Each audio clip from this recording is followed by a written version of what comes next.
100 మంది కూడా ఏదో ఒక సందర్భంలో విషయం గురించి తెలుసుకునేటువంటి పరిస్థితి క్రియేట్ అయిపోయింది. అందుబాటులో వచ్చినటువంటి సామాజిక మాధ్యమాల ద్వారా కొన్ని కీలక విషయాలు ఇటువంటి విషయాలన్నీ కూడా రాష్ట్రంలో వస్తున్నటువంటి పరిస్థితి.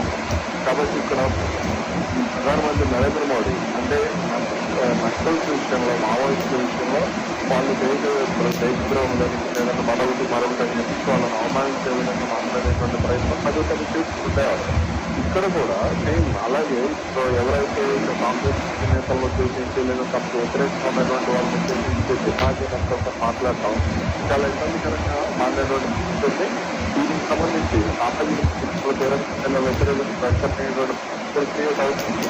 ఎందుకంటే ఎవరిని కూడా ఇదివరకట్లాగా ఏదో 4 మాటలన్నీ చూసుకునే పరిస్థితి ఇప్పుడు ఉండట్లేదు. ఇదివరకంటే చూసుకున్నట్టు వెళ్ళిపోయేవారు. కానీ ఈ రోజుల్లో కొత్త పరీక్షలు లేదు. ఒక మాట అంటే దానికి సంబంధించిన రద్దు అవుతుంది. దానికి సంబంధించిన